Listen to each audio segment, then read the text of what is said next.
예술 작품의 아름다움이란 무엇인가? 아름다움은 예술작품의 본질적인 가치로 여겨져 왔지만 데리다는 예술작품의 의미는 고정된 실체가 아니라 안과 밖을 구분하는 경계, 즉 파레르곤 자체라고 주장한다. 파레르곤은 작품의 틀이나 액자처럼 작품 내부에도 외부에도 속하지 않는 경계이며 작품의 의미를 구성하는 동시에 작품과 분리될 수 없는 존재이다. 데리다는 칸트의 목적 없는 한목적성 개념에서 아름다움의 역설적인 의미를 발견한다. 칸트는 미적 대상이 목적은 없지만 한목적성을 지녀야 한다고 주장했는데 이는 논리적으로 모순되는 개념이다. 그러나 데리다는 이 모순을 통해 아름다움의 의미 자체가 모순적임을 드러낸다. 즉, 아름다움은 실제하지만 동시에 허구적인 것이며 작품 내부에 존재하지만 작품 외부와도 무관하지 않다는 것이다. 데리다는 이러한 아름다움의 역설을 없는이라는 단어의 의미를 통해 설명한다. 없는은 단순히 부재를 의미하는 것이 아니라 있을 수밖에 없음을 동시에 내포한다. 이는 프랑스어 센스와 센스의 동의어적인 특성을 통해 더욱 강조된다. 즉, 아름다움이라는 의미는 없는이라는 부재에서 비롯되는 것이다. 또한 데리다는 피를 뜻하는 상을 통해 아름다움의 의미는 안과 밖을 구분하는 절단, 즉 경계에서 비롯된다고 설명한다. 이는 예술작품의 의미를 텍스트 내부에 가두려는 시도는 폭력적인 것이며 진정한 아름다움은 경계를 넘어서는 데 있다는 것을 시사한다. 데리다는 영화 천년여우를 통해 미장아빔 구조를 설명한다. 미장아빔은 영화 속 영화 혹은 소설 속 소설처럼 작품 속의 작품이 반복되는 구조를 의미한다. 천년여우에서 영화 속 영화는 주인공의 삶을 반영하는 거울과 같은 역할을 하며 이는 서로를 무한히 비추는 거울 속의 거울과 같은 이미지를 형성한다. 이러한 구조는 작품의 의미가 고정된 것이 아니라 끊임없이 변화하고 확장될 수 있음을 보여준다. 미술이론가 로절린드 크라우스는 현대 예술작품이 전환사의 특성을 지닌다고 주장한다. 전환사는 이것, 지금, 여기처럼 특정한 내용을 담고 있지 않은 지칭어로 맥락에 따라 의미가 변화한다.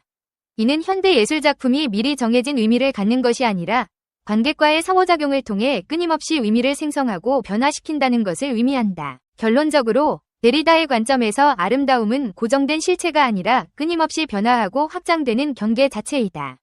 아름다움은 작품 내부와 외부, 의미와 무의미, 존재와 부재 사이의 경계에서 생성되며 이러한 경계는 끊임없이 해체되고 재구성된다.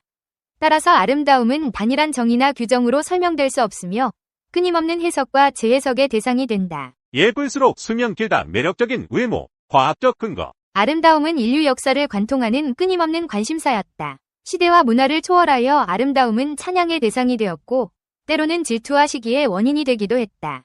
최근 미국 연구진의 연구 결과는 아름다움이 단순히 미적인 가치를 넘어 개인의 생존과도 연관될 수 있음을 시사하며 우리에게 새로운 질문을 던진다.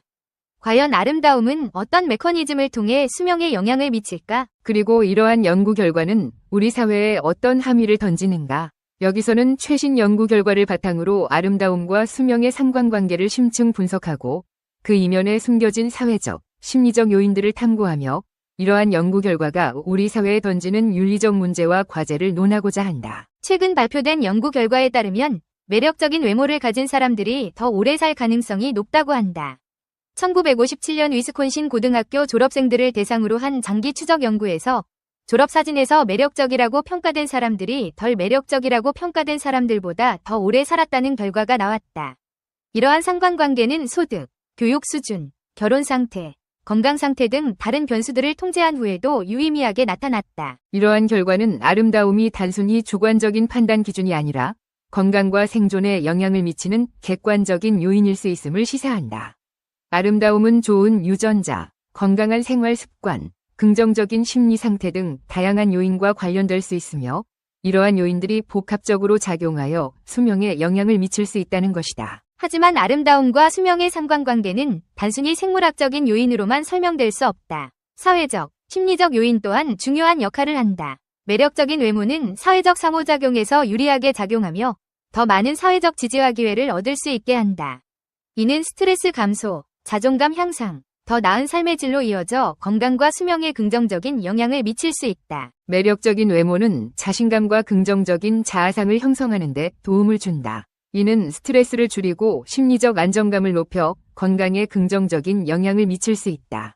매력적인 외모를 유지하기 위한 노력은 건강한 생활 습관으로 이어질 수 있다. 규칙적인 운동, 건강한 식단, 금연, 절주 등은 수명 연장에 기여하는 중요한 요인이다. 하지만 아름다움과 수명의 상관관계는 외모지상주의를 강화하고 차별을 정당화하는 데 악용될 수 있다는 우려도 존재한다.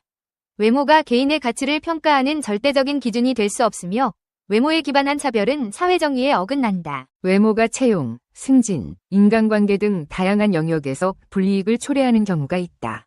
이는 개인의 능력과 노력을 평가절하하고 불평등을 심화시킬 수 있다. 외모에 대한 과도한 집착은 정신 건강을 해칠 수 있다. 성형수술, 다이어트 강박 등은 심각한 부작용을 초래할 수 있으며 건강한 삶을 방해할 수 있다. 외모에 대한 사회적 기준은 특정 집단에게 더 유리하게 작용할 수 있으며 이는 사회적 불평등을 심화시킬 수 있다. 아름다움과 수명의 상관관계는 우리에게 아름다움의 중요성을 다시 한번 생각하게 한다.